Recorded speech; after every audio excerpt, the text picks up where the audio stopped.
Are you an athlete who would like to maximize your performance to succeed at the top level? Head on over to my website at jacobandre.com and book a free 15-minute discovery call to discover if and how I can help you. G'day and welcome to the Mind Your Body Show. Today I'm talking to Rick Nolan. Rick, welcome to the show. Thanks, Jacob. Thanks for having me. Really looking forward to getting into this conversation to learn a little bit more about you and really discover your coaching philosophies, obviously being a very highly successful coach. But before we get into all of that, what did we interrupt in your fine Friday afternoon today? I've just bought an electric car, actually, so just been giving that a charge, and get a little bit of a whiff of a girl that might be coming to Darwin, very good player. So just trying to organise jobs and somewhere to stay and working the phones basically if we try and get this girl over the line. Oh, really? So is this like a little bit of, can we mention her name or is that all still secretive? No, I'll keep that to myself. But yeah, but being on an AFLW list, so they don't come along very often. And last week I just made a few calls to some contacts, and one of them, that one of the contacts that coached AFLW actually and come back to me with a name. Just threw a text out there, and it looks like it might come off. So yeah, just looking at the moment at getting jobs and accommodation has been a little bit of my work today. True. Let's we'll get into that in a little bit later, but I want to dive deeper on this electric car. Is there, I don't even know, is there other electric cars out there apart from Tesla, or does that mean it's a Tesla? It is a Tesla. Yeah, it is. There is other electric cars out there, not a lot. I think Tesla's just a bit of an Elon Musk fanboy, I think. So it probably the best financial decision I've ever made, to tell the truth. Like, I haven't paid for any electricity. Probably give this away a little bit too much. I don't want too many people to know about this. I go down the waterfront, plug it in, there's charging down there, go for a big walk along the Esplanade, come back, go for a swim, and do that once a week, and your car's fully charged. So, it doesn't need maintenance. I'm a tech head, love technology. So it's not a car, it's a computer. It is just not. There's no spark plugs, there's no oil. It doesn't need a service. It doesn't need petrol. One of the best investments and buys I've ever had. I actually enjoy driving. I've never been into cars, and I don't call it a car. I call it a computer. So no, I've really enjoyed it, and glad that I bought it. Does it come with a at-home charging kit? Because a mate of mine who is also into technology has a Tesla as well. And he said that he doesn't really drive his car on the weekends if he doesn't take it to work in the city with him on the Friday, because he takes it on the Friday, charges it up at work at the waterfront or wherever while he's at work, and then it's charged for the weekend. What's the deal with the at-home charging? Yeah, you can just charge it off a 10 amp plug. So it just takes about 24 hours. It's like your mobile phone. You can come in each night and just plug it in. The only thing is, I live in a unit, and we don't have the setup. I can't set my own charger up. If I could, I think they're only about $500. So I just set it up, and it costs about $8 to charge it at home. So that's what, if I could, I would do it that way. But as I said, I just go down in the city once a week, go for a long walk, put the earpods in, and give it a charge once a week. That's awesome. I've just got something in my throat and started coughing, trying not to cough. I've never had that before. So how long ago did you get the car? You talk so that I can actually, let's go. You tell me your story. How did you end up where you are? Let's go right back to Rick Nolan story. Rick Nolan story or the car? Which one do you want to know first, the car or the story? The Rick Nolan story. So how did you end up where you are today? Tell me about your childhood. So grew up in, so I was born in Melbourne, but moved to Brisbane at the age of 7. Did all my schooling in Brisbane, in Aspley and Brisbane. So wasn't surrounded by in a football state, but just love football. The day after, when I was in grade 12, I wouldn't say I was that good at school. Had no idea what I wanted to do. And my uncle Graham Smith, who at the time was the vice president of the St Mary's Footy Club, he said, look, when you finish school, because they play in the off season, why don't you come up and have a kick for St Mary's in the under 18s? I was only 17 at that time. And I said, yep, why not? So I finished school. Most people went on schoolies. I didn't go to schoolies. On the plane the next day, and come up to Darwin, and I played a full season of under 18s. It was St Mary's were an absolute powerhouse then. I was a late developer in football. I wasn't that good as a young kid or coming through, and played a year at St Mary's Footy Club. Yeah, awesome. So you grew up in Queensland. Your father played AFL for North Melbourne. Tell me about growing up with a dad like Mick Nolan.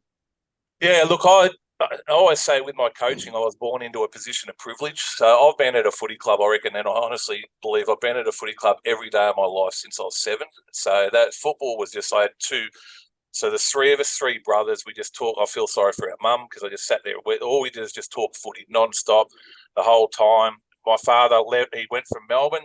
A guy called Alan Aylett, who was the president, pretty famous person in the 1970s, begged him to go to Queensland because they knew that one day they would have an AFL side, which is now the Brisbane Lions. They wanted to grow the profile of football up in Brisbane, so they sent my old man up there. He coached a club called Pint Football Club, played all my juniors there, pretty famous club in Brisbane. I think they've won the most premierships. Southport might have just beaten them now, but very famous footy club. He had a lot of success there, but I think it helped my coaching because I was just able to watch him coaching the whole time as a kid growing up. So yeah, just love football.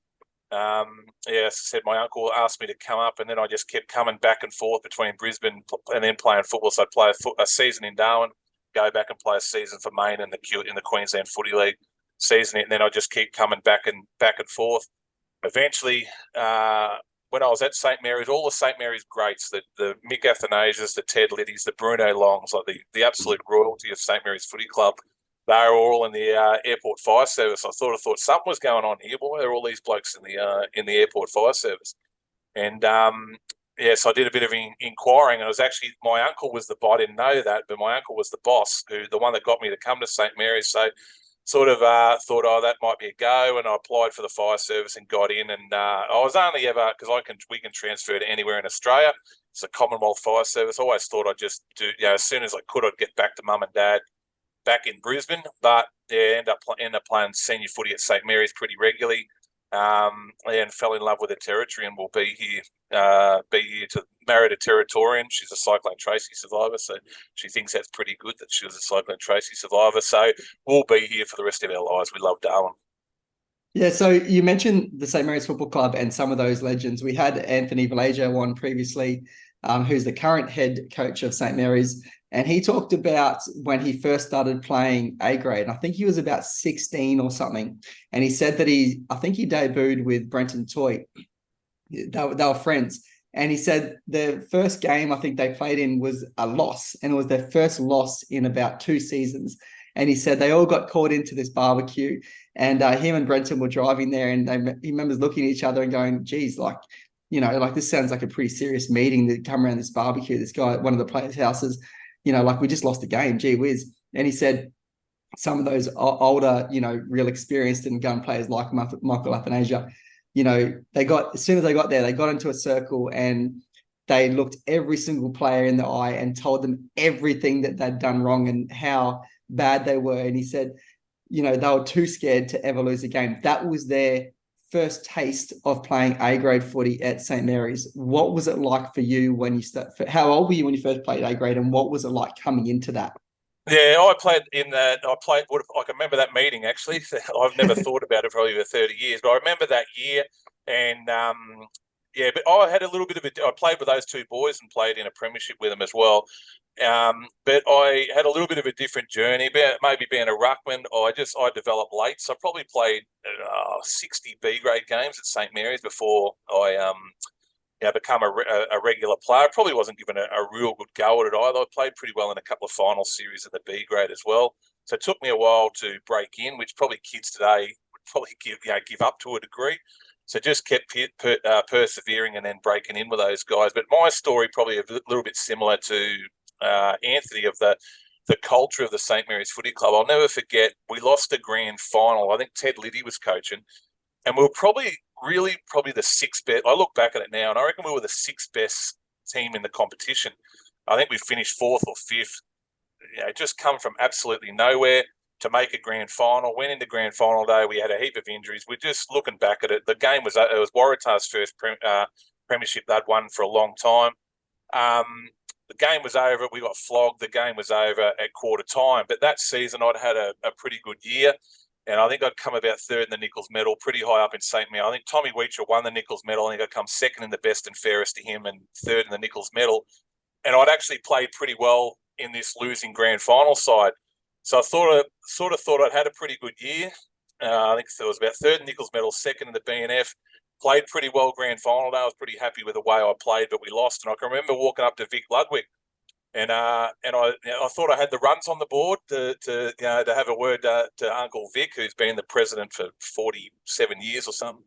And I walked up to him and I said, sorry about today, Vic.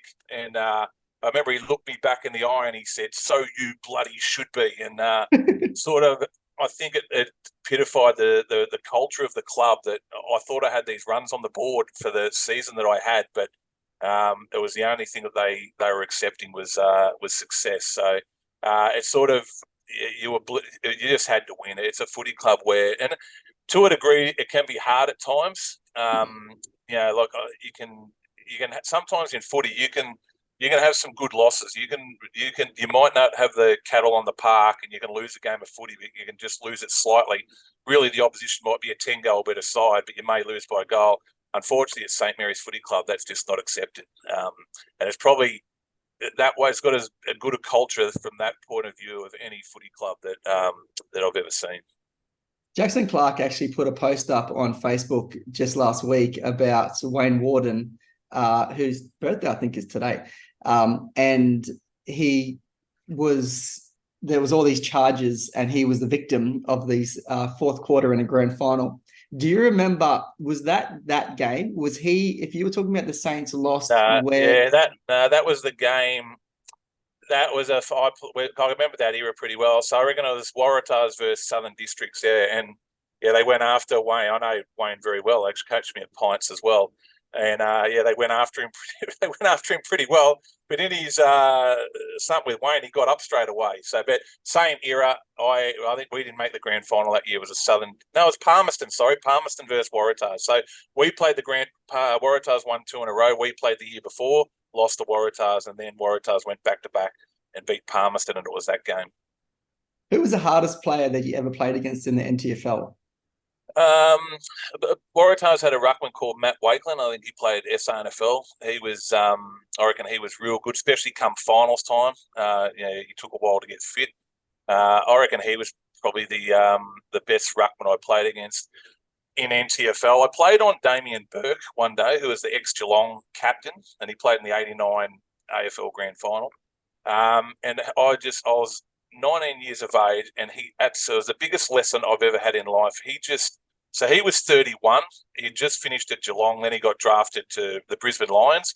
Back in those days, the Brisbane Lions seconds players got filtered out to the QAFL. So they'd play at Maine, Morningside, Mount Gravatt, Windsor Zillmere, all these other, Southport, all these other clubs. So every week you were playing with 4 or 5 AFL listed players or against them. This day we were playing Mount Gravatt, and I played on Damien Burke, and he was 32, 33. And I remember asking my old man one day, who do you reckon the best ruckman in the AFL is? And he said, Damien, this is about 4 years earlier. He said, Damien Burke's the best ruckman in the AFL by a country mile. So here I am. I was 18 years of age playing for Maine up against this Damien Burke, and he just punched the living daylights out of me. Like the ball would go up and he'd look with one hand, he'd go that way and that'd just go straight across my jaw. I thought I broke my jaw about 4 times.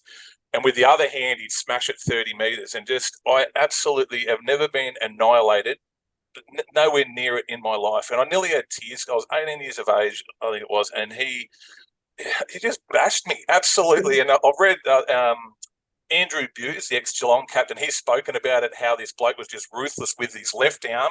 He'd hit the opposite ruckman in the nose, and with the other one, he'd smash the ball. And the umpire just kept looking at the ball go 30 metres forward.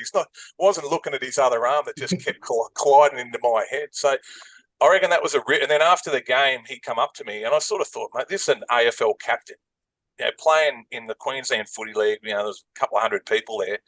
And he still wanted to destroy me, sort of thing. So I reckon it was a good lesson there. And he come up to me afterwards and he said, well done, young fella. You had some resilience. Make sure you grow out of this. And, mate, I had just been absolutely annihilated. No one's ever gone close to annihilating me like that.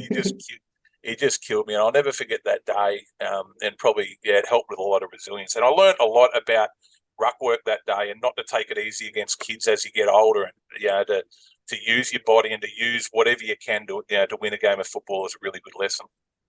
You hear ruckman talk a lot about ruck work. Explain to me what they mean when they talk about that. What are some of the biggest skills that a ruckman can develop? Yeah, I think just putting your body. You can, as you get older, you can.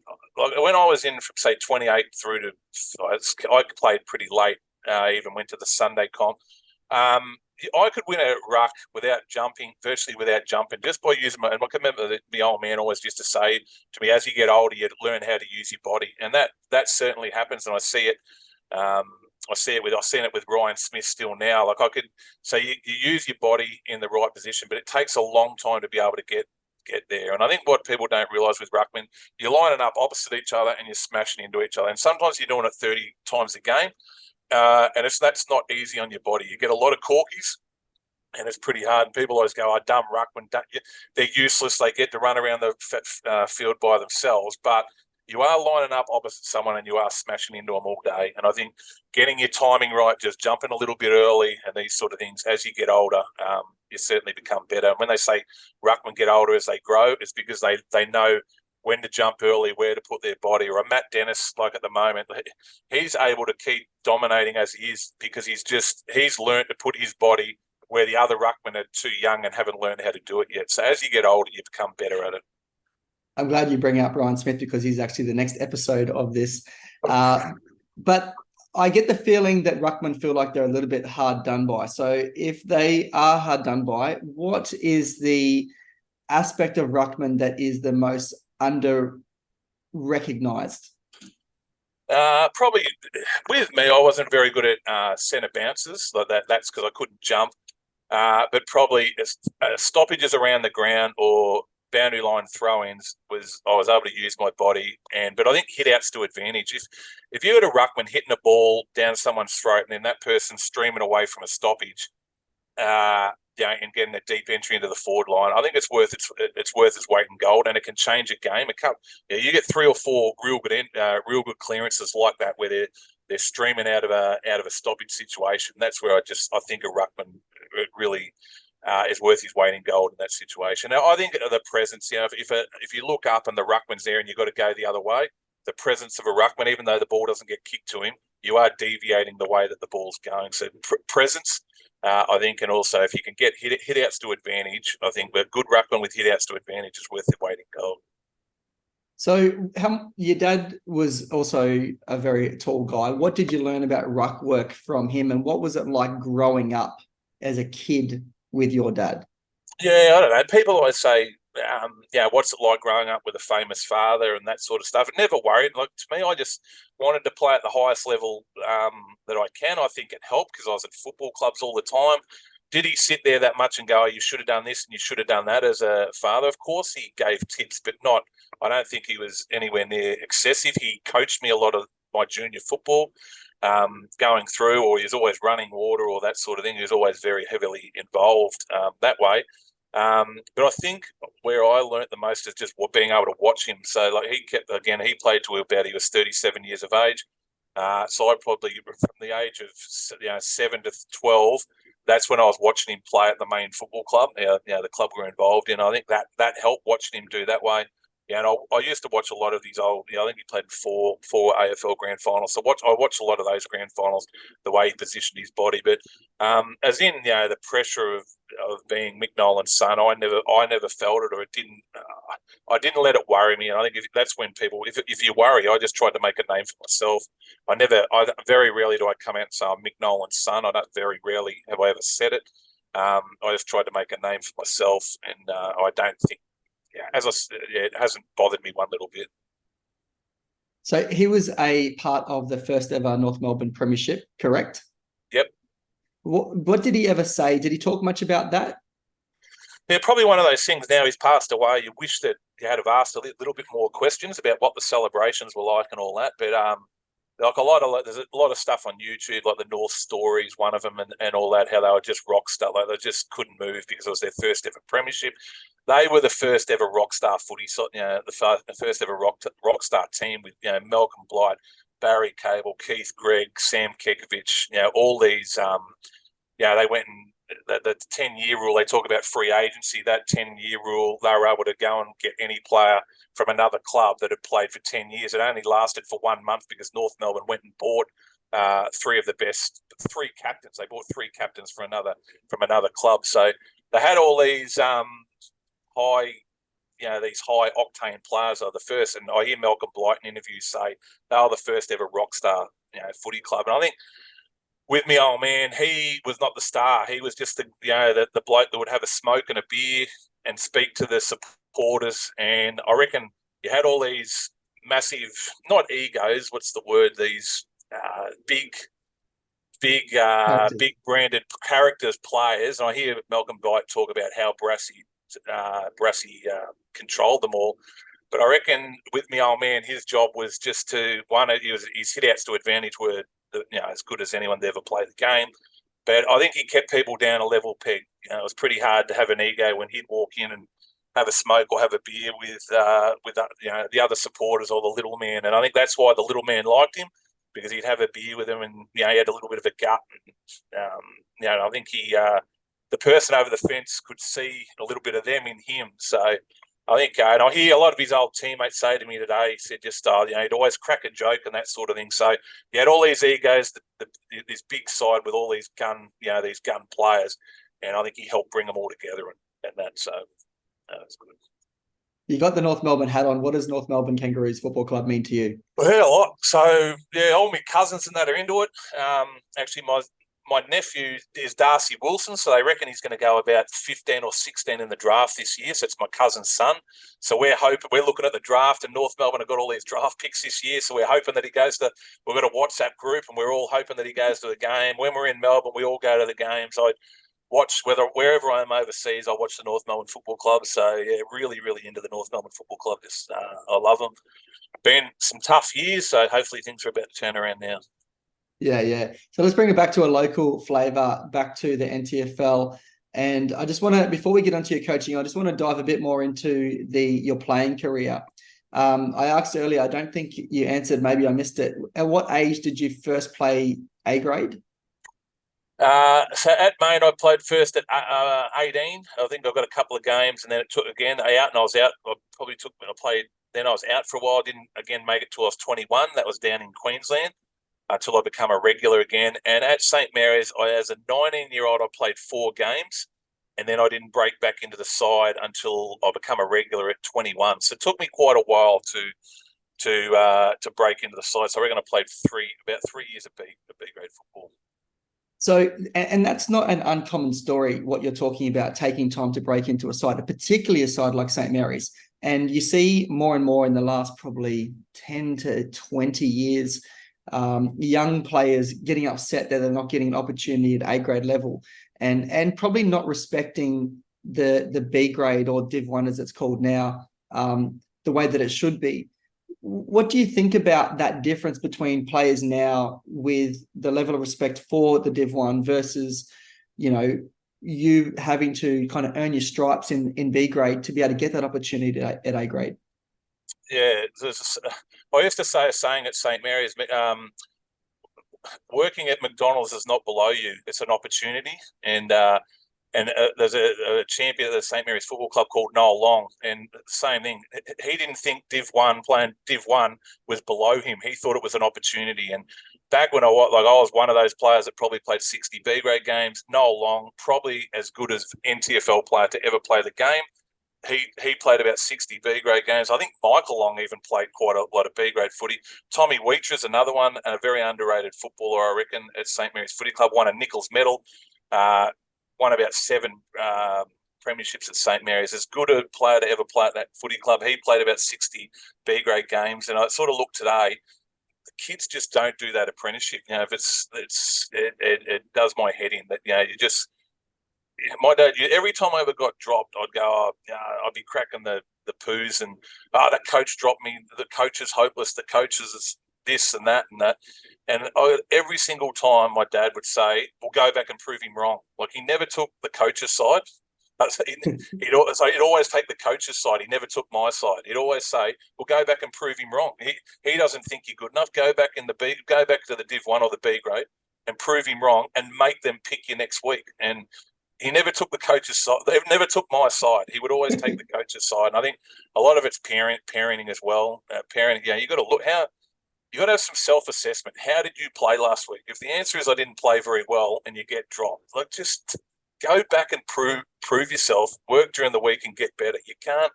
And I think a lot of parents like he's entitled, or I was a champion at this club. My son should get a game, or you can't. Yeah, if you play poorly, you get dropped. Go back and prove yourself. And if you play well, I tell you what, you'll get a go. It's pretty simple. Yeah. So you mentioned culture, particularly at St. Mary's Club, and you hear a lot of coaches talk about culture. You hear a lot of people talk about culture, particularly when they're talking about success. And you say, what was the number one reason behind your success? And people go, culture. And I'm trying to dive more and more into these conversations with people about what they mean by culture and what that looked like. But what was the culture like at St. Mary's back in those early days when you were breaking into that side? Funny you ask that question. I'm really big on this one. I hate the word Richmond have got a good culture or St. Mary's have got a good culture. You must have a culture of every organisation has a culture of something. Like whether football clubs might have a culture of drinking, that's their culture. Their culture is drinking. You've got to. There's not such thing as a good culture. You've got to have some sort of culture. Workplaces might have a culture of sick leave. Workplace might have a culture of disgruntled employees. The culture is not bad. The culture is what there's got to be something to it.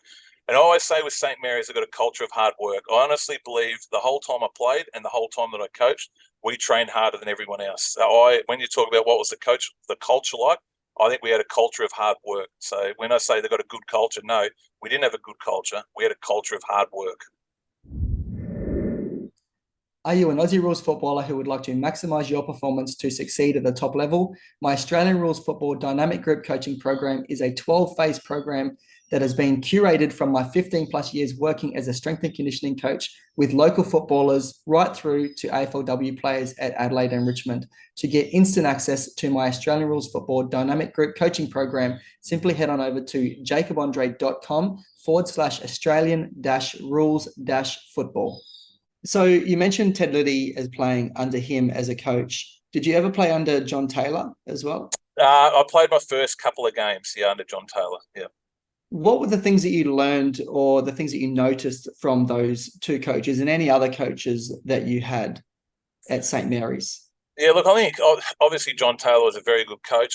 There's a lot of things I've taken from all my coaches. You take the good things, and you take the bad things, what they are, and then you try and mix them into one. As I said, I was mainly playing B grade at that time under John Taylor, so it wasn't really hands on. I can't really remember that much of him coming up to me and saying, "Look, why don't you try to do this," which is probably more gets done in football these days. So I can't really comment that much under him. I reckon Ted Liddy was great, just really coach from his heart. And as I said, the first year I reckon we were the sixth best team in the comp, and we made a grand final. But at St. Mary's, that's not good enough. And then his second year, we lost by three points in a preliminary final to Waratahs, who went on and won by 10 points, won by 10 goals. So. I had Jamie Thomas was a coach that really gave me a go. I thought I played pretty well in seconds footy. I was 6'5", must have had a little bit of football talent because I went on and played 130 more games at the senior games at the footy club. But I reckon he was great for me. Really gave me a really good go. But yeah, and Damien Hale was a terrific coach that we had in a very successful era, and they were probably my best era. Years were probably through Ted Liddy and onto Damien Hale. But I had really good coaches. You mentioned Ted Liddy coaching from the heart. How would you describe Damien Hale as a coach? I reckon Damien, it was a unbelievable motivator, which is probably not big with the kids these days because back in those days it was the coach would give and Damien is a very good speaker. Back in those days, which you're talking 20 years ago, maybe more, they were rah-rah speeches, and he was probably the best of his time, very good speaker of those days. So I reckon, like you're saying, Ted's speak goes from the heart. I reckon Damien, he was a very good motivator with his, very good with his words, very good with his speaking, good at bringing a group together, and he did very well. That was the end of that John Taylor era. Virtually all those absolute superstars of NTFL football had retired, or even Damien made some hard decisions on him, to tell the truth.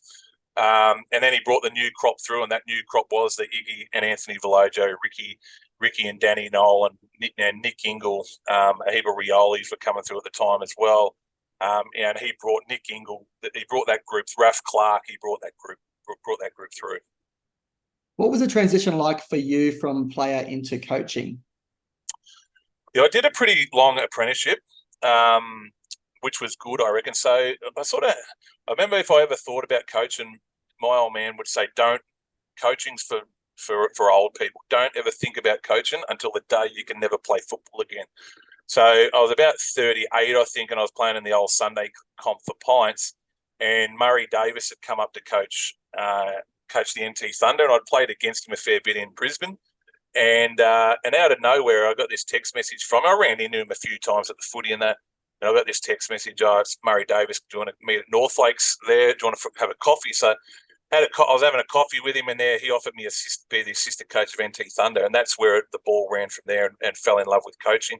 I'd coached a bit. I'd lived in Sweden for a year, and I needed to get a job. So there was 3 teams over there, and I said, whatever club gets me a job, I'll coach her. So one of them got me a job. So I had coached before in Sweden. But yeah, Murray had seen something in me, and they coached at Thunder. Thunder was alive for I think 10 years. Was virtually there the whole time, really full on the first 5 years. And then now and then, like other coaches would say, look, we can't get an assistant coach to come. Can you travel this weekend? Yeah, so I'd still be poking my head in and all that sort of thing. So I did 10 years of virtually assistant coach of NT Thunder. And then got the call with St. Mary's, and it was mainly the playing group, to tell the truth. They were the ones that were really chasing me then to go on and coach St. Mary's Football Club. When you took over Saints, from memory, they were highly successful. What was the motivation behind that? Because I imagine the standards, and you've already talked about it with Vic Ludwig, the standards would have been so high. This is a team that I think had won a ton of premierships already. Why go to a club like that? I think I know your answer, but I'm interested to hear what you have to say.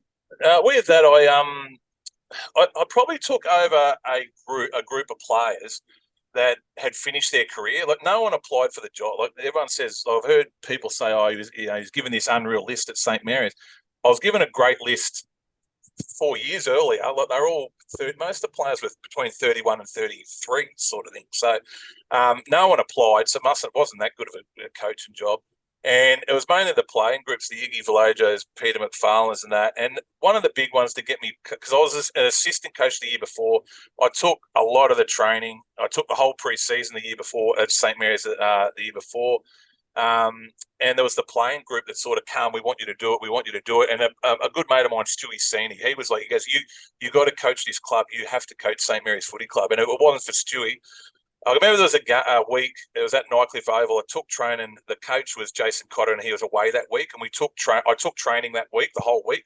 He'd gone back to Brisbane. Then we come out and we played, and a lot of things that I spoke about at training, implemented at training, we did it in the game. Walking out of the Nycliffe Footy Club, and Stewie Sini followed me out. And he said, you have to coach St. Mary's Footy Club next year, and you have to. What you did during the week, everything worked. The boys love you. You've got to coach this footy club next year. And that's the first time I thought about it. It was just outside the Nycliffe Sports Club. Hadn't really thought about it before. Probably didn't have the courage, to tell the truth. You need courage to coach the St. Mary's Footy Club. Probably didn't have the courage. Him saying that to me and implementing that game, those words was the first time I ever said, geez, maybe I can do this. So, and then the players sort of got behind me, and that's what made me do it. How many premierships all up as a player and then as a coach? 2 as a player, played 5 NTFL Grand Finals, 2 as a player, 2 as a player, and I coached 4 at St. Mary's, and 5 years I coached for 4 Grand Finals and won 3 premierships. 3 premierships as a coach. And so you mentioned Thunder. What was it like being at Thunder, and were you would have been there for that first premiership, correct? Yeah, I was very hands-on with that, and it was real good. Murray Davis was unbelievable. I learned more from him than I've learned from anyone. He was and he's the Brisbane Lions, been at the Brisbane Lions for the last 10 years, so he's an unbelievable coach. But just his work ethic, I learned how to work hard as a coach. And even now I'll catch, he texts me last night actually. So still keep in touch with him. If I go to Brisbane, I'll look, come on, mate, get your computer out. What's the latest movements in football? I'll do a 1 hour session with him at least once or twice a year. Still in contact with him pretty regularly. You mentioned get the computer out when you're with him. You've already mentioned your love of technology, in particular electric cars. Talking about that computer, you created a software program called Sports Clip Maker, which as soon as I saw, I was in love with. Actually, do you still make that? Is that still available? Yeah, still selling it. Sportsclipmaker.com, going all right. I don't push it as much these days, but yeah, it's probably $1 million product that I probably need to push a little bit more, to tell the truth. Honestly, yeah. Yeah, I do. When I was at Thunder, and that's the best thing, and this is what I think NT football's really missing at the moment. When I was at Thunder, they get better coaches in, better than the NTFL. Everyone at Thunder was a better coach than me, whether it was Murray Davis, Daniel Archer, Xavier Clark, Darren Reeves come for the last year, just coached Glenelg to a premiership. So you were able to learn off these people, and that's where I think NT footy's missing. Is how do we upskill our people? And through NT Thunder, I was lucky to do 4 1-week stints at AFL clubs. So I went to 4 different AFL clubs. The first one I ever went to was the Gold Coast Suns, and I worked with Sean Hart. I think he's a 3 times premiership player with the Brisbane Lions, and he won a Norm Smith medal. And I was with him for the week, just followed him around for the week, and he had his Apple Mac computer, and everything he did was with the computer. And it was just before I started coaching at St. Mary's, and just everything was with the computer, showing, should have done this, do this, you did this well, all this sort of stuff. And I come out of there and I said, how much to buy this program, Sports Code's the program, and it cost tens of thousands of dollars. And I said, I can't afford that sort of thing. So then I rang a mate of mine, his name's Carl Herbert. He played about 8 games at Collingwood, a bit of a legend at West Adelaide in the SNFL. And I knew he was I played with him at Maine. I knew he was into computers and that. And I said, look, I've got this idea. I don't know what you do, but this is my idea. I told him, so I finished Friday afternoon. I rang him. I hadn't spoken to him for years, and I throw this idea at him. Then he rings me back Monday morning. He goes, I think you're on a bit of a winner here. And I said, look, everything out there is just too expensive. So, design Sports Clip Maker, and it's $300 Australian dollars a year, $240 US. As I said, I probably should push it more. Technology moves a lot, so you need your developers to upgrade things like that all the time. There's a lot of moving parts with technology, and probably should push it more. Really enjoyed it, done pretty well out of it, and that's why just an idea. I went to an AFL club, saw how they did it, and then I just thought that we need this software for the little person, for the local coach, the semi-professional, and the amateur coach, and I did it, and it's done pretty well, sold all over the world, so it's done all right. For $300 US a year, it's way too cheap. So I'll give you a quick story. I think we might have even had this conversation. So I started working with Wanderers. I was asked to come on and do some fitness at Wanderers many years ago. I think it was maybe, 2013 or 14 maybe. And the year before, a guy called Anthony Hazeldine, who I know from the NT Institute of Sport, had done some fitness at Wanderers, and he said to me, Jacob, like, anyone really can do the fitness stuff. You can get them, fitter, stronger, faster, all that kind of thing. The big jump is going to be where you're going to set yourself apart from any other club, and what you're doing in particular is through video. So do some video analysis. So I kind of was trying to get video through YouTube, and then just cut it using iMovie. Next year, I then started a business with another guy, Paul Mead, called Darwin Academy of Sport, and we came across Sports Clip Maker. So we purchased it, and I used it that year at Wanderers, and then I went with Dean Rioli, who got the job at Palmerston, used it there at Palmerston with them for 2 years. In terms of a development tool in developing players, it was phenomenal. But in terms of game strategy, it was even better. And so what I love about it is that you just plug in, and I want to give people a bit of an idea of what goes on here, and you can explain in more detail if you like. But what I loved about it was that I could have all the players listed down one side. I could have all the different things I was looking at, whether it was inside 50s, rebound 50s, handball receives. Handball receives at Wanderers with Dean was one of our major KPIs.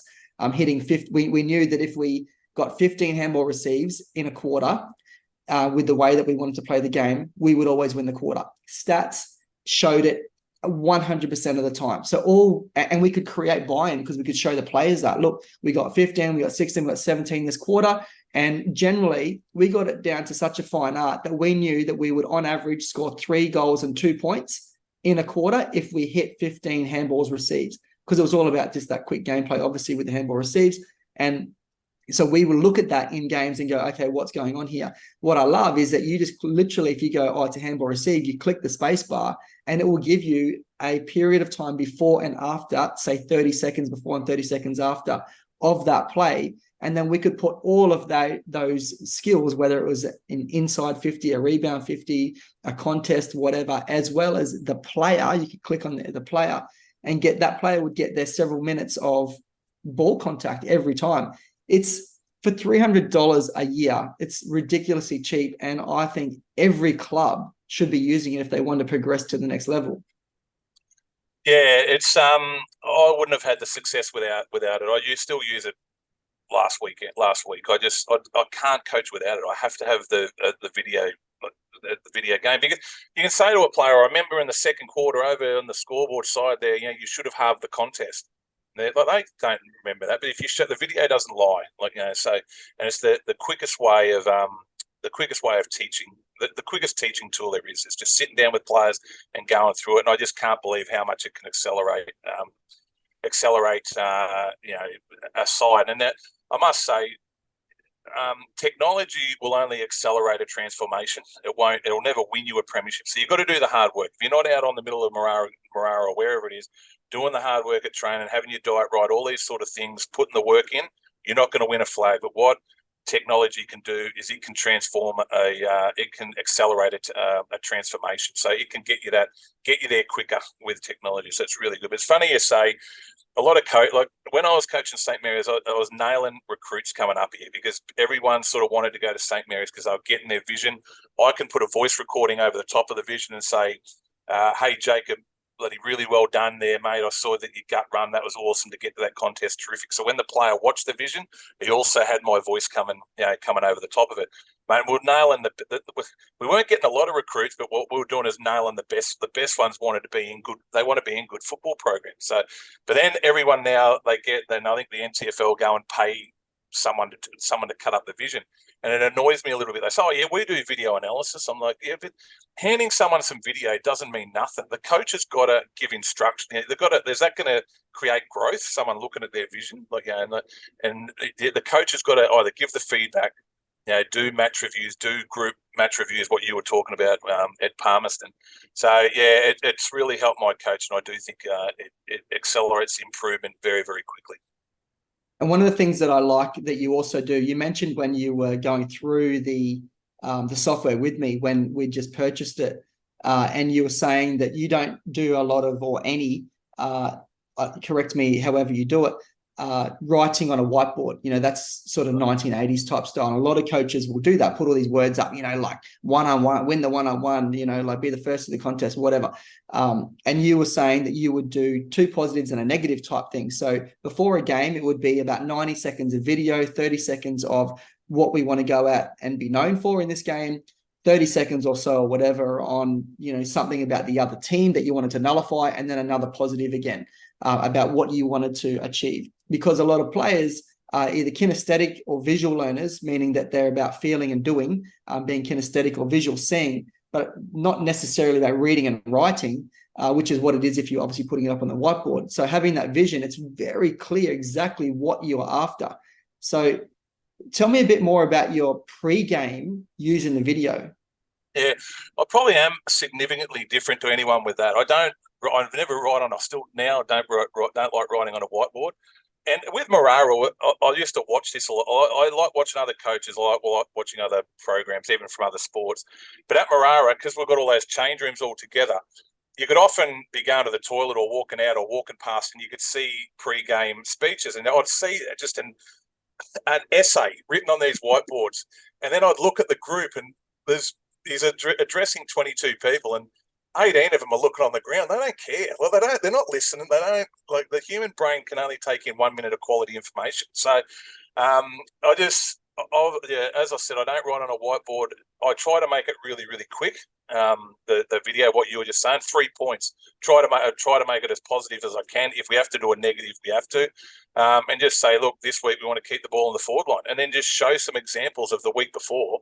A couple of 10-second clips of how we keep the ball on the forward line, or whatever way we want to do it. Just show a couple of clips instead of, I just don't get writing on a whiteboard. And same, the players only train Tuesday for 1 hour, and Thursday you only get them for 2 hours a week. And I actually, without my one, I can do the review with my voice over the top with the sports clip maker, and I put it onto YouTube and send it out. So instead of, that means you're getting the whole time of touching footballs and the whole review is, they just watch it when they want to watch it. So, and I always find when you're saying about the pre-game one, and I've seen a lot of photos being taken of me doing this video thing, and you've got 22 players, 100% engaged for 2 reasons. One, this generation loves looking at themselves. It's the selfie generation, as we can see with Instagram and all this stuff. So what are they doing? They're looking to see if they're on there. Like they want to see whether they're on there. So you're getting full engagement when you do show a quick video before the game, or if you do a match review and send it out on YouTube. Of course, people are looking because they want to see whether they've done something good, whether they've done, or if there's an area they can improve on. But you get 100% engagement from your players, I reckon. Yeah, I like what you said about the 2 hours. So you get 1 hour twice a week of training. So it's 2 hours a week. There's 168 hours in a week. What are you doing with that other 166 hours? And so when you can use the video, you're making quality use of that outside of training hours. A few feedback I used to get with, and then players would come down and play, and they're in VFL systems and that, and they go, "Oh, we'd train for 2 hours. Then we've got to have the video review, which would go for half an hour, and then they'd get home at night. They're 9 o'clock at night, and most of them are plumbers or builders. They've got to work their absolute backsides off at work. The next day, and they're just sitting there. They haven't eaten. They've worked there. They've been digging holes all day. All they do is want to get home. They don't want to sit there for this massive review. And a lot of feedback I got is, mate, we watch it when we're ready to watch it, whether we're sitting in bed, whether it's at our lunch break, whenever it is. But again, you're fully engaged because they watch it when they want to watch it. Where if you say, right, we're now finished training, everyone back to the St. Mary's Footy Club, we're doing a half an hour review. Not everyone's, they've got kids, they've got other things on in life, where if you send it out on a YouTube video, they watch it when they're ready to watch it. So you've got full engagement. So you're now coaching the Pint women. Are you still using this video analysis stuff in the pre-game and throughout training with them? Yeah. We don't get our games videoed as much, which is probably better. Like, I look back at my time at Saints, and I was cutting up as much vision as a professional AFL player. I probably went overboard, to tell the truth. And I do want to go back to the men's space one day. And then you do get your videos more often, I won't do it. I won't go as stupid. I look back at my time at Saints, and I'd kill. Like, it was overkill, not overkill the information, but I look back at my time at Saints. Sometimes it was the best 5 years of my life, but it was the hardest 5 years of my life. I really put a lot, I put a lot into it, sort of thing. So it's good with the girls. You just get the games now and then. So yeah, you'll get every third week, and that's probably about right. About every third week, and I'll sit down. And we were lucky we got videoed the first week, and it helps. It's phenomenal teaching. Yeah. So you leave Saints very successful coaching the men. You end up getting asked to go and coach Pints with the women. What was the reason for that for you? The reason for that, so I finished at Saints, and I actually had 2 NTFL clubs really professionally having a really big crack at me. I was pretty impressed with them, and I was very close to doing one of them, in all honesty. But I'd been at St. Mary's my whole life, a life member of the club.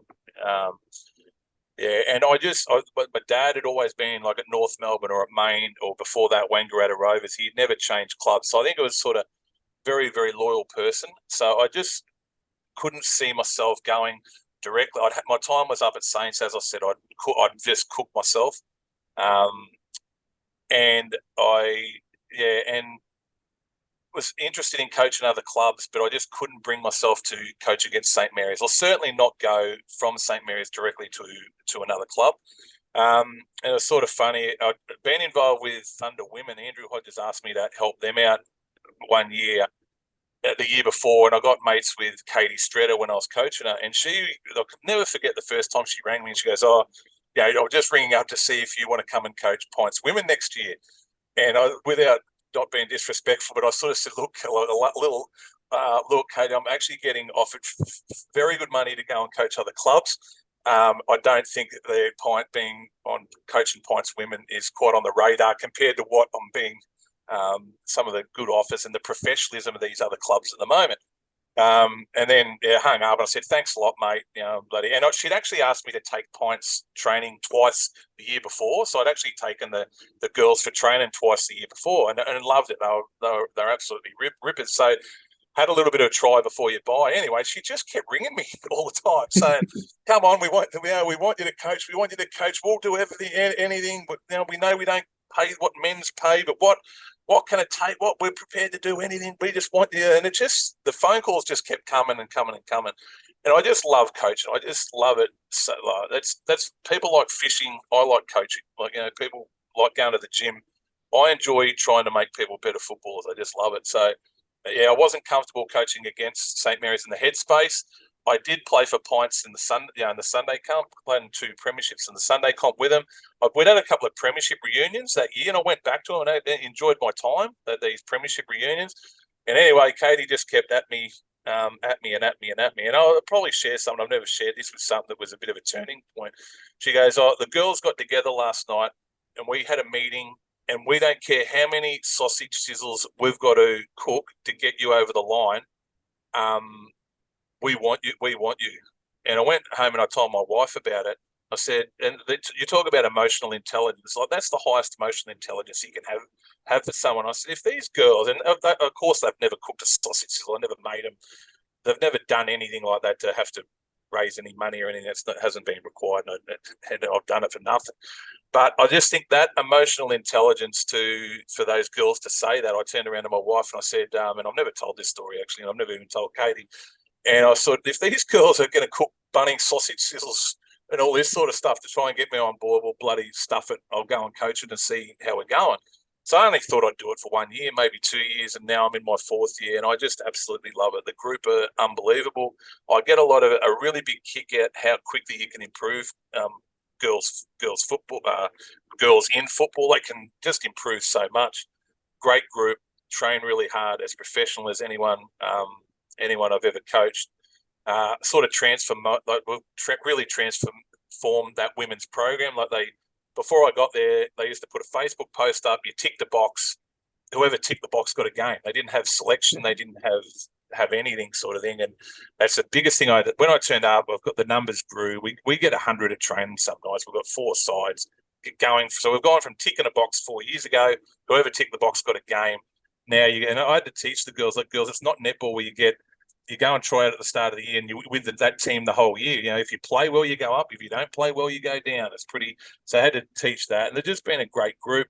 Get a lot of enjoyment out of how quickly you can improve girls. And I'm in love with the group. I'm not in love with coaching women's footy.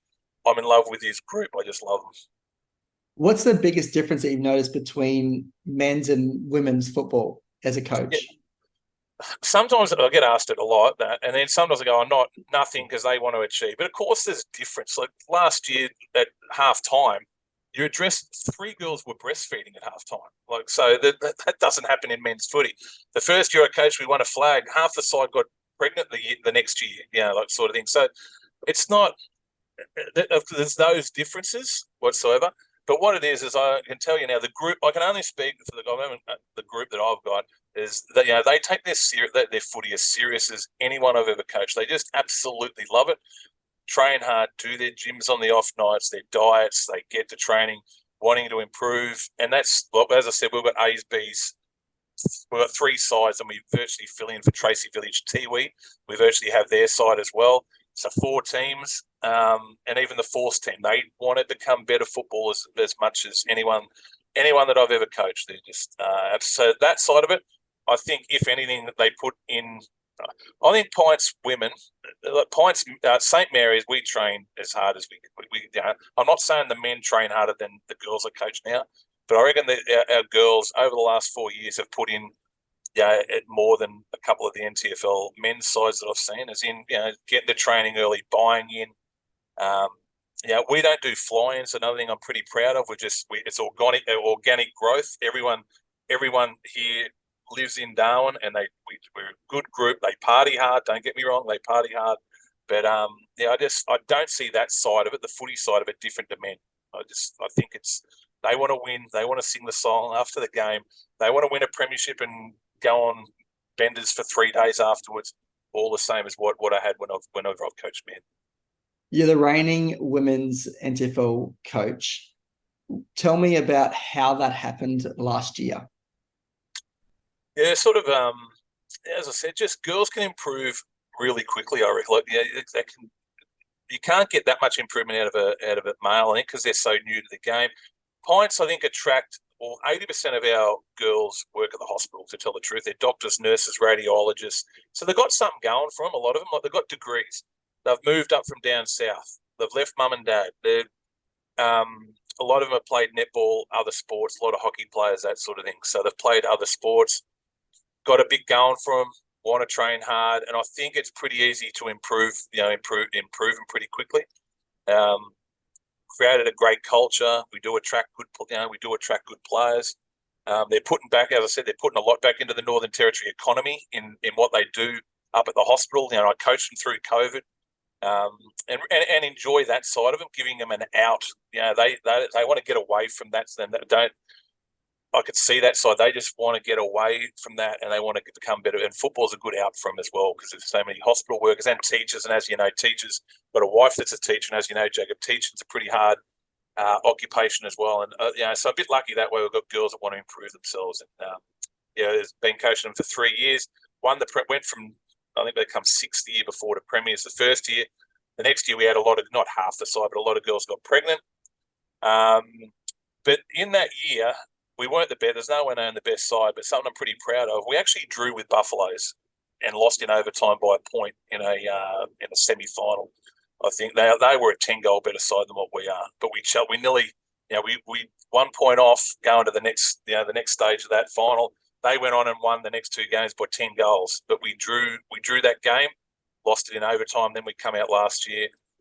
We're pretty good in our home and away scene, because we've got the same side every week. All our girls live in Darwin, don't have any fly-ins. A few hiccups in the final. We lost the final, and then the fly-ins come finals, and it is hard. They fly in good players, but then went away and we won the grand final by 10 goals. You mentioned losing that. Is that the game against Waratah, that first final? Because I know you obviously played Waratahs in the grand final and you won that, but you played them a couple of weeks before and you lost it.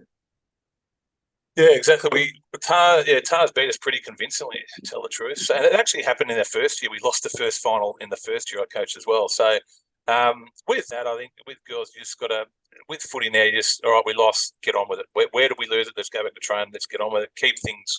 Keep a happy mode. We went in, played St. Mary's the next week last year. And in all honesty, they're probably a better side than us on paper. They've got Danny O'Connor. They had brought in a lot of girls from down south. They're a pretty stacked side. We're four goals down at 3/4 time. A couple of St. Mary's girls are hugging each other. It's on video, all over. Just come from nowhere to win that game by 4 points. After the game, I've never seen celebrations like it, honestly. It was one of the best feelings I've had in footy to do that. So I had 2 hard finals, lost one, 4 goals down. 4 goals down in women's football can be 6 to 8 goals down in men's footy. Won a game we never should have won, then go on and we would won the grand final pretty comfortably. So I want to talk about those 2 comebacks, the one against Saints in the game and the one against Waratahs a couple of weeks later. So firstly, the Saints one. What did you, the coaching group and the players do to overcome that 4-goal deficit at 3/4 time and then to win by 4 points? Yeah, before the game, the girls get it. They put so much into it, and then you lose it, and you're out in straight sets, sort of thing. So I reckon they were a little bit nervous. So I sort of said to the girls, "We've got to go into our nightclub. I'm against this sort of stuff, but they like that. It's like a nightclub. So get your dancing going, get all that sort of stuff going." And I said to them, I actually said these words. I said, "Girls, if we lose this game, I'm still going to love you tomorrow. I'll be the happiest coach in the world because you give everything to me. So let's not worry about whether we win or lose. If we lose, we'll go and have a drink together. If we win, we've got a grand final next week. But let's just enjoy it. I'll still love you tomorrow if we win or lose." Went out, we're in a lot of trouble at 3/4 time. And the message was the same. Football's a funny game. Let's just see what can happen. If we have a crack, Just see what can happen. I said, funny things happen in football. And then it just went bang. Jazz Hewitt turned it on. Bang, bang, bang. Goals. Got the ball out of the middle. Everything comes out of the middle. I reckon in football, it all comes down to that. And we won a game of football we never should have won. Sounds pretty inspirational in terms of that motivational speech. And it sounds like you mentioned that Damien Hale, who you played under as the most motivational sort of speech giver, in a rah sense, sounds like you did it in a much more quieter, tamed sense, but sounds like a lot of inspiration there. So you end up making it to the grand final. Tell me about grand final week and what you did and how you overcame losing to Waratahs a couple of weeks before to then, because that I was at the grand final and I was tipping Waratah. I couldn't believe it. Like, Waratahs after quarter time were not in the game at all. Yeah, I just think we did the work. As I said, all our girls live in Darwin. They're close, like they party hard. They're close. If you go into finals and you know you've done the work, you're half a chance. You're half a chance. I think we've done the work.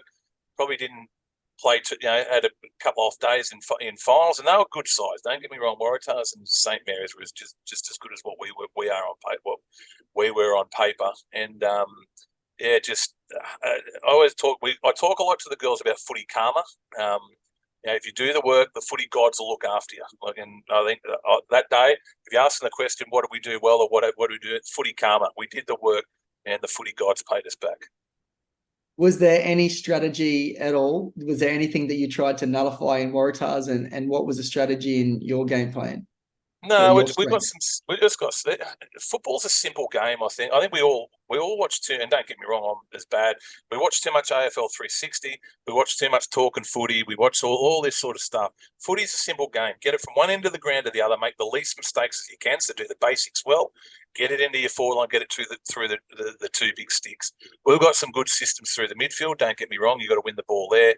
We've got systems where we want to get the ball in the forward line, but they're just basic. They're just basic things. We didn't change too much up. Of course we put a lot of time through the centre in our systems there, but not in all honesty. Just play well. Footy gods looked after us.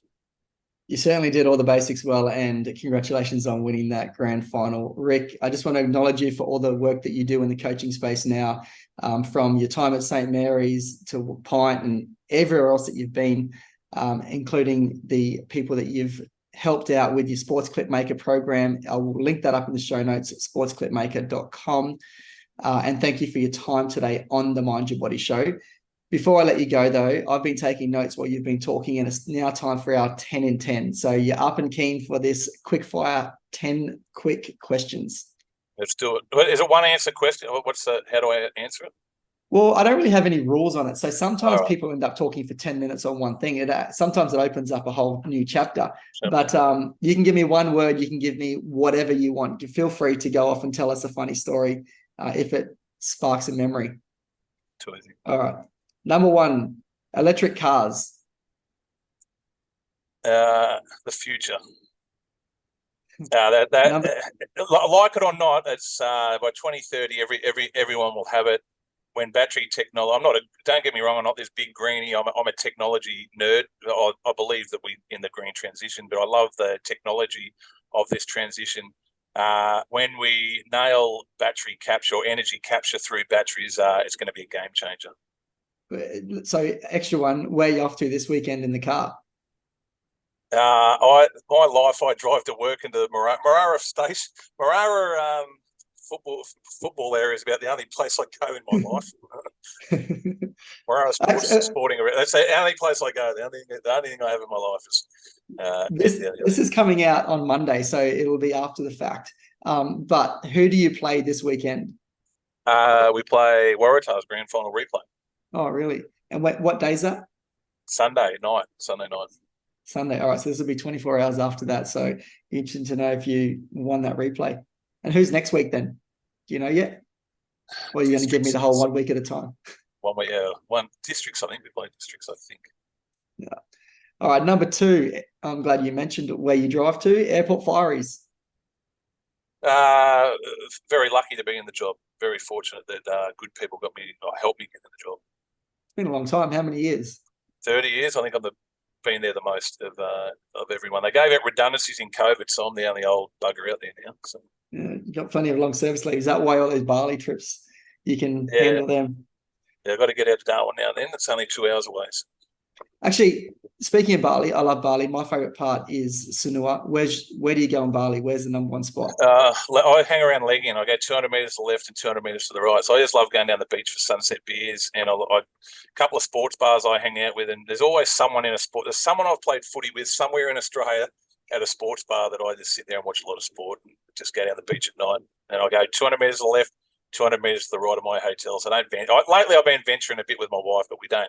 I just go to get out of Darwin, get out of a different life. I don't drink a lot in Darwin, so I do a little bit different over there. Just a different life.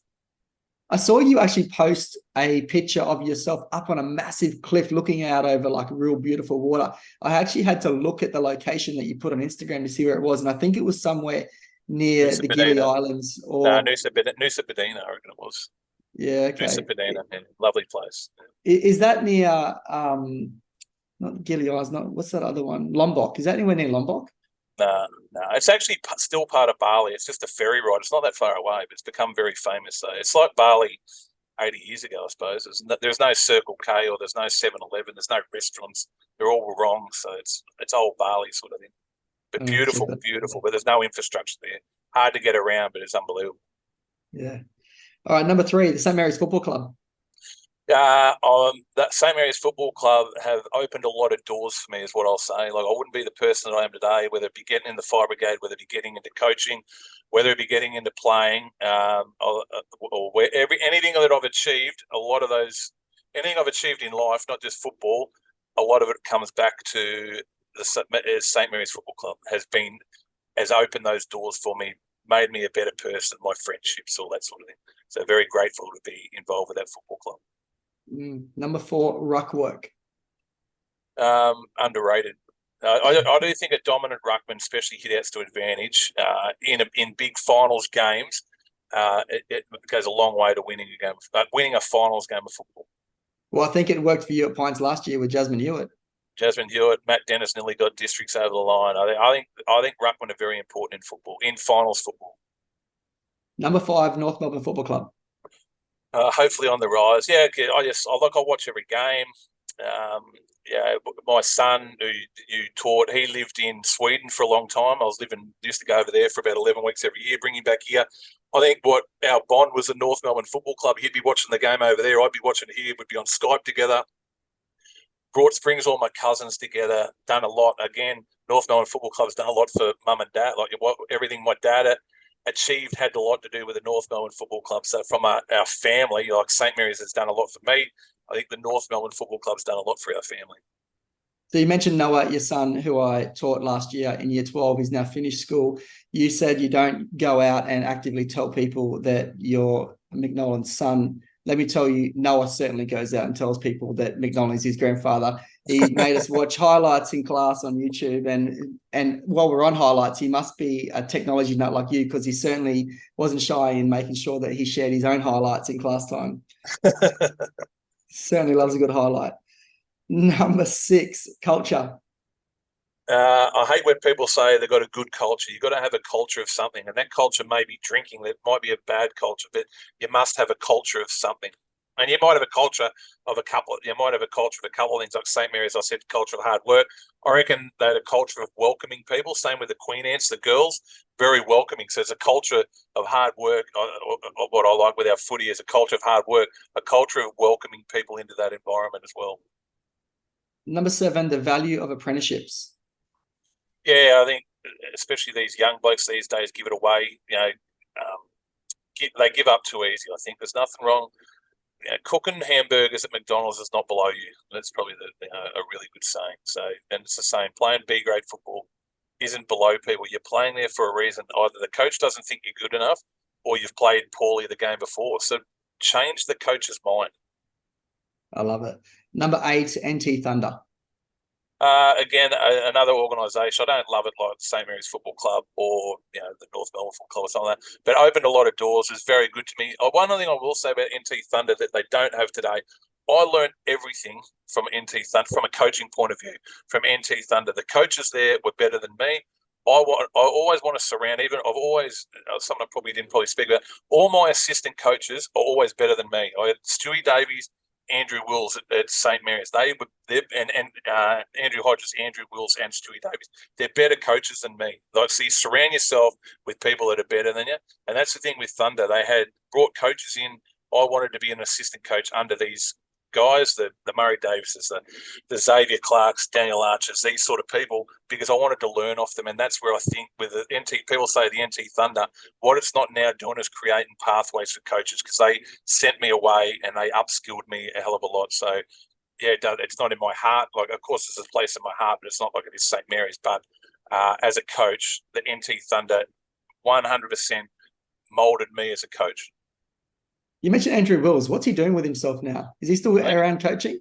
Yeah, assistant coach of St. Mary's. So Andrew Wills and Stewie Davies are probably the two most underrated people at St. Mary's in a way, because they've probably been involved in 20 premierships. They've been the assistant coach, and we wouldn't have won flag. I wouldn't have had the success without those people around me. Like, they're probably very, very underrated. I think Stuart Davies is running the NTFL at the moment. He's retired, and they keep chasing him to get him back. And Andrew Wills has been away, and he's come back and still involved with St. Mary's Football Club. Very good brain, both those people. Very underrated coaches. They probably don't want to coach, don't want to speak, but they know a lot more about football than I do. I can tell you that now. And the third one I just want to mention and talk a bit more about is Andrew Hodges, who I would also consider to be one of the smartest football brains as well. Obviously, went from an assistant at St. Mary's to head coach at Wanderers, took them from like near the bottom of the ladder on this crazy run. They had to win the last game of the home and away season, which was against Palmerston, which I was involved with at the time, and then go through and win those finals games. And I think they ended up beating St. Mary's in that grand final. Am I correct? Yeah, but unfortunately, I was coaching it. Yeah, sort of funny you say that. They come from six. That, but I thought so.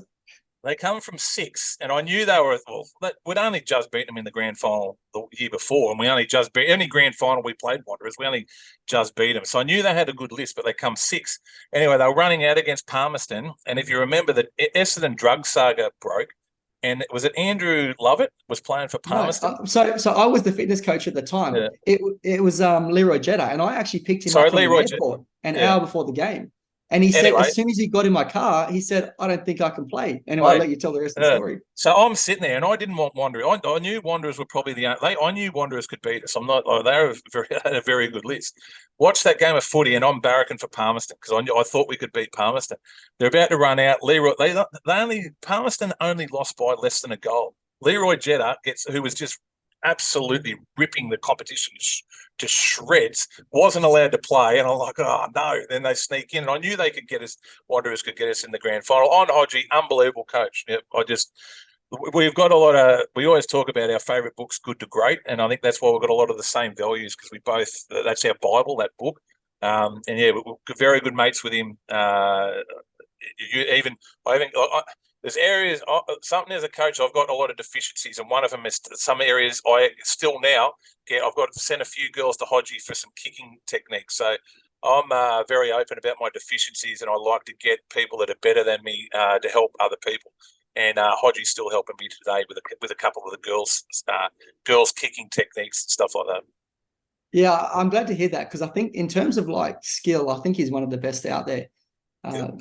As a coach. So just to quickly go a bit more on the Palmerston Wanderers thing. So Leroy jumped in the car and said, I don't think I can play. And I went, what are you talking about? And he said, I've just got off the phone. I was on the phone before I got on the plane to my manager. He then had text, which he received when he got off the plane saying, I'm encouraging you not to play. We've found out that you're going to get a 2-year ban and it's going to be backdated to your last game. So if you play today, it's going to be 2 years from today. If you don't, it's going to be your last game. So it'll be a few weeks ahead. And he said, I'm not going to play. And I thought, shit, what's Dean going to say when I get back there? And he finds out Palmerston just played for him to come up. And and like you said, he was ripping the competition to shreds. I've never seen someone be able to turn on a dime the way he could. He was winning the ball and then exploding away from a contest better than any person I've ever seen in the NTFL. And if he had played, I truly believe we would have won. Yeah, and we would have won the premiership probably. It's one player. It's crazy. Yeah, I interviewed Aaron Motlock and we spoke about this, and he was like, we won that game. And I'm like, yeah, you only won that game because Leroy didn't play. But I know Dean was begging him to play that day, and it didn't happen. But Dean and I ended up the next season for 2 years at Wanderers, and very close grand finals losses to Saints those next 2 years. Very close. When St. Mary's Wanderers games were always very close. All right, we certainly went off track there. Number 9, video analysis. The best coaches, all the best coaches are doing. It's sort of funny. I network with a lot of the best Metro coaches in Victoria. All of them are using. So the best coaches are using it. The ones that are all the best clubs in Victoria are using video analysis. Every major sporting organisation in the world is using video analysis. So they're using it for a reason. Probably just leave it there. Yeah, well, I'll plug it for you again. Sportsclipmaker.com. I think we might try and buy that for the school that I'm working at. That'd be awesome for one of our Year 12 assignments. Number 10 is a generic question which I ask everyone. It's a bit of a philosophy question, and it's just an insight into my crazy mind. If you could go, and this is time travel, if you could go, and you're into technology, so I'm sure you're probably interested in this. If you could go forward in time or back in time, you can come back to now. You're not stuck at that point in time. Which would you go to and why? Probably the start of my playing senior footy at St. Mary's. Just good, good times when you're a young bloke playing. I'll never, you play a game of footy. Hopefully you get a kick. If you played well, you're in a good mood, and then going into Mitchell Street with all the boys, and I love those times. My best 5 years of my life were coaching St. Mary's. They were also the hardest because we had so much success. I had a great group, but just the amount of work I put in, I look back at that. But if you want to say where I've got to go, I've got to the start of my footy career. You'd love to be able to play again, wouldn't you? Yeah, and what's next for Rick Nolan? I'll coach to the die. I just love coaching.